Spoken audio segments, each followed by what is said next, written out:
সম্মানিত উপস্থিতি, আসসালামু আলাইকুম। আমি বেশি সবার সম্বোধন করলাম না, ভালো আছেন সবাই?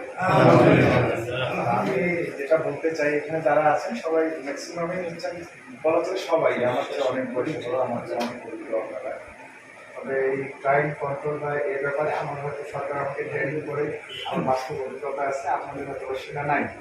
এই দিক থেকে একটু এগিয়ে, তাছাড়া আপনারা সবাই আমার চেয়ে জ্ঞানে বয়সের সব দিকে আগে আছে, শুধু প্রশিক্ষণটা শুধু আপনাদের নেই। তো এই জন্য আপনাদেরকে মানে বোঝার মতো আমার সেই সক্ষমতাও নাই বা ওই আমি দুঃসাহসও করতে চাচ্ছি। শুধু আপনাদের কথা প্রেক্ষিতে কিছু কথা বলবো, সেটা হচ্ছে আমরা জাতি হিসেবে, এটা আমাদের ন্যাচার বলতে হবে যে আমরা সবসময় কেউ দায় নিতে চাই না, দায়টা কোনো রকমে একটা জায়গায় দিতে পারলে বাস। এখানে আমরা যারা আছি প্রত্যেকে এক একজন করে, শুধু ম্যাচ মালিক সমিতির বা এই এলাকার না, এক একজন করে আমরা অভিভাবক, আমরা এখানে অনেকে শিক্ষকও আছি। এখন আমরা প্রত্যেকেই অভিভাবক। আপনারা কি বলবো, এই যে এই এলাকায় অভিযান করি, পাশাপাশি কার্মেন্টের অভিযান শুরু করছি, যে মাদক সেবীগুলোকে পাওয়া যায় 95% স্টুডেন্ট। এই স্টুডেন্টকে আপনার আমার ভাই সন্তান, এই স্টুডেন্টকে আপনার আমার ছাত্র। তাহলে আমি আমার সন্তানকে সুশিক্ষা দিতে পারতেছি না, আমি আমার ছাত্রকে সুশিক্ষা দিতে পারতেছি না, যার জন্য আমার সন্তানটা কুপথে যাচ্ছে। এই দায়টা আমরা কেউ নিতে চাচ্ছি না, যে আমার সন্তানের খোঁজ আমি কীভাবে করবো, আমার ছাত্রকে আমি কীভাবে শিক্ষা দেবো, এটা আমি নিচ্ছি না। যাচ্ছি একদম আগালে চলে যাচ্ছে, গোড়ায় না থেকে আগালে চলে যাচ্ছে। এসে কোথায় যে পুলিশ কি করে, সব কিছু এসে পুলিশের ঠিক আছে দায়িত্ব আছে, পুলিশের দায়িত্ব করতে হবে।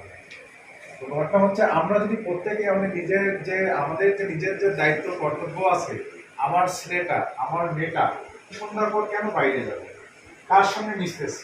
একটা ছেলে নেশাগ্রস্ত হলে তাকে দেখলেই বোঝা যায়। এখানে আমরা কারা আছি, কারা সিগারেট খাই, কি করি না করি, আমরা সহজেই আচরণ দেখলে বুঝতে পারি। তো নিজের সন্তানকে তো বোঝা সহজ, নিজের ছাত্রকে জানানো সহজ। তো এটা যদি করতে পারতাম, তাহলে আজকে আমাদের এই মিটিংগুলো হতো না, এই মাদক নিয়ে এত কথাও আসতো। এখন বিষয়টা হচ্ছে, এই মাদকের যে বাংলাদেশে যে মাদকগুলো সবচেয়ে বেশি প্রচলিত, তিনটা বলা চলে বেশি। একটা হচ্ছে গাঁজা, একটা হচ্ছে ফেনসিডিল, আর একটা চারটা ইয়াবা, আর একটা হচ্ছে আপনার হেরোইন। তো আপনারা জেনে থাকবেন, এই চারটা যে মাদক আছে, চারটে মাদকের একটা মাদকও আমাদের দেশে তৈরি হয়, সব দিলে বাহিরা থেকে আসে।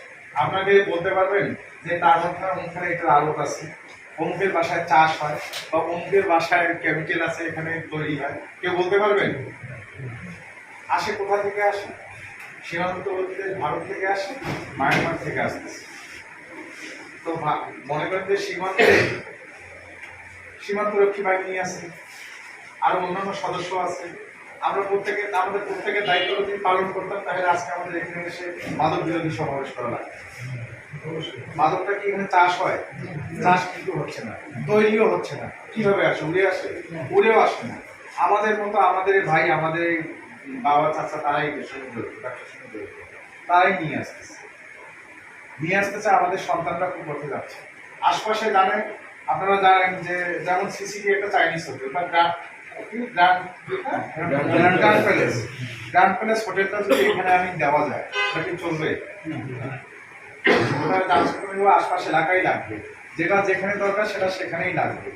তো আপনারা একটা কথা বলছেন যে মাদক ব্যবসায়ী না করে মাদক সেবী তাদেরকে বলতেছেন, তো ওটা আমি পরে বলতেছি। তো যদি কাস্টমার না থাকে, মহাজন থাকবে। আমি চাচ্ছি, এই যে একটা দুর্নাম, ভাই আমাকে হাকিম ভাই ব্যক্তিগতভাবে বলছে যে ভাই, এই যে কেডিসিতে আসে মাদক নেওয়ার জন্য, আমরা এলাকা হিসেবে লজ্জিত। আমি চাচ্ছি যে এই প্রথম হচ্ছে দুইভাবে কাজ করতে হবে। এককভাবে কাজ করে কখনো সম্ভব না, পুলিশেরও এককভাবে কাজ করে কখনো সমস্যার সমাধান করা সম্ভব না। এখানে যে মাদক ব্যবসা কারা করে আপনারাও জানেন, আমরাও জানি। মাদক ব্যবসায়ীরা সবসময় আমাদের চেয়ে সবসময় এক ধাপ এগিয়ে। কিভাবে এগিয়ে? তাদের হচ্ছে অবৈধ টাকার লোকজন তারা যে কোনো মুহূর্তে বিনিয়োগ করতে পারে। আপনারা জানেন, আমাদের থানায় 55 জন পুলিশ সদস্য আছে, আপনারা কেউ চেনেন না, কিন্তু যারা ব্যবসা করে তারা সবাইকে চেনে। ওইটা যখন ওই মোড়টা থেকে এখানে আসে তখনই তাদের কাছে খবর হয়ে যায়। আর এখানে যারা ব্যবসা করে